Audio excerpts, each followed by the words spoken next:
देश में लगातार बढ़ रहे ओमिक्रॉन के खतरे के बीच राहत की खबर ये है कि राष्ट्रव्यापी टीकाकरण अभियान के तहत अब तक 141.70 करोड़ टीके की खुराक दी जा चुकी है। वहीं अब देश में कोरोना के एक्टिव केस की संख्या 75,841 है, जो पिछले साल मार्च के महीने के बाद सबसे कम है। देश में सक्रिय मामले 1% से भी कम होकर 0.22% पर सिमट गई है। सोमवार को केंद्रीय स्वास्थ्य मंत्रालय ने जानकारी दी कि पिछले 24 घंटे में कोरोना के 6,531 नए मामले सामने आए हैं, जबकि 7,141 लोग ठीक होकर घर लौटे हैं। इस तरह देश में कोरोना से ठीक होने वालों की संख्या 3,42,37,495 हो गई है। रिकवरी रेट 98.40% है। देश में कोरोना एक्टिव केस की संख्या 75,841 है। स्वास्थ्य मंत्रालय के मुताबिक सक्रिय मामलों की संख्या 1% से गिरकर 0.22% पर सिमट गई है। रिकवरी रेट पिछले साल मार्च के महीने के बाद सबसे उच्चतम है। पिछले 84 दिनों में दैनिक पॉजिटिविटी रेट 2% से कम होकर 0.87% हो गया है। पिछले 43 दिनों में साप्ताहिक पॉजिटिविटी रेट 1% से कम होकर 0.63% हो गया है। सरकार ने जानकारी दी है कि अभी तक 67.29 करोड़ कोरोना टेस्ट किए जा चुके हैं। आईजीएसटी की विजिलेंस टीम लगातार 60 घंटे से सर्च ऑपरेशन चला रही है। इस दौरान टीम के अफसरों को नींद लेना भी मुश्किल हो रहा है। कुछ हासिल करने की उम्मीद में लगातार काम में जुटे अफसरों को आग झपकाने की भी फुर्सत नहीं मिल रही है। पीयूष जैन के मकान से देर रात तक चहलकदमी की आवाज बाहर आती है। साफ है कि सर्च ऑपरेशन में जुटे अफसर नींद नहीं ले रहे हैं।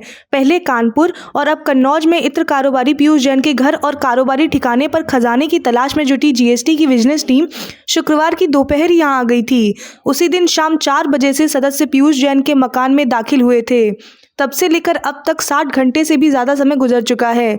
विजिलेंस टीम का सर्च ऑपरेशन लगातार जारी है। इस दौरान टीम के अफसर लगातार अपने अपने काम में लगे हुए हैं।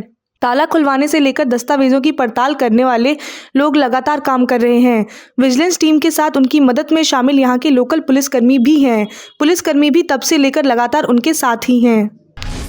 उच्चतम न्यायालय के न्यायाधीश न्यायमूर्ति एस.ए. नजीर ने कहा है कि न्यायिक व्यवस्था का भारतीयकरण करने की जरूरत है। उन्होंने ये बातें रविवार को हैदराबाद में आयोजित अखिल भारतीय अधिवक्ता परिषद की 6ठी राष्ट्रीय परिषद की बैठक के दौरान कही। सुप्रीम कोर्ट के जज जस्टिस नजीर ने कहा है कि न्यायपालिका की व्यवस्था का भारतीयकरण होना जरूरी है। इसमें कई बदलाव होंगे जो कागजी कार्रवाई को सरल बनाएंगे। प्रक्रियाओं को स्थानीय भाषाओं में सुलभ बनाया जाएगा और प्रक्रिया अब की तुलना में कम खर्चीली होगी। द इकोनॉमिक्स टाइम के मुताबिक हैदराबाद में आयोजित अखिल भारतीय अधिवक्ता परिषद की 6ठी राष्ट्रीय परिषद की बैठक में जस्टिस नजीर ने कहा, शीर्ष अदालतों में जाने के लिए कानूनी शुल्क निषेधात्मक है। निर्णय अक्सर अंग्रेजी में दिए जाते हैं, जो सामान्य लोगों को समझने में मुश्किल हो जाता है। इसलिए अक्सर मुकदमेबाजी सामान्य वर्ग के लिए एक डरा देने वाली परीक्षा बन जाती है। न्याय को अधिकार के मामले के रूप में ध्यान देने पर ध्यान केंद्रित करना चाहिए, न कि विवेक के मामले में। देश में ओमिक्रॉन का खतरा लगातार बढ़ता जा रहा है। इस खतरे के बीच अगले साल 5 राज्यों में होने वाले विधानसभा चुनाव सरकार के लिए कड़ी चुनौती साबित होने वाले हैं। इसी के मद्देनजर आज यानी 27 दिसंबर को चुनाव आयोग और केंद्रीय स्वास्थ्य मंत्रालय के बीच अहम बैठक होने वाली है। बताया जा रहा है कि देश में कोरोना की विकराल स्थिति को देखते हुए कोई अहम फैसला लिया जा सकता है। अगले साल की शुरुआत में उत्तर प्रदेश समेत 5 राज्यों में होने वाले विधानसभा चुनाव के लिए निर्वाचन आयोग की तैयारियों के बीच आयोग के शीर्ष अधिकारी सोमवार को केंद्रीय स्वास्थ्य सचिव राजेश भूषण के साथ बातचीत करेंगे। सूत्रों ने बताया है कि आयोग द्वारा भूषण से कोविड-19 की स्थिति और ओमिक्रॉन स्वरूप के प्रसार के बारे में विस्तृत जानकारी लेने की संभावना है। गोवा, पंजाब, उत्तराखंड और मणिपुर विधानसभाओं का कार्यकाल अगले साल मार्च में अलग अलग तारीखों पर समाप्त हो रहा है, जबकि उत्तर प्रदेश में विधानसभा का कार्यकाल मई में समाप्त होगा। निर्वाचन आयोग अगले महीने चुनाव की तारीखों की घोषणा कर सकता है। चुनाव आयोग प्रचार, मतदान के दिनों और मतगणना की तारीखों के लिए अपने कोविड-19 प्रोटोकॉल में सुधार को लेकर भूषण से सुझाव भी मांग सकता है। भारत और रूस के बीच इसी महीने की शुरुआत में 2+2 डायलॉग में देश से बाहर हथियारों के निर्माण को लेकर सहमति बनी है। इसे लेकर कोई करार नहीं हुआ है, लेकिन दोनों देशों के बीच नॉन पेपर एक्सचेंज हुआ है।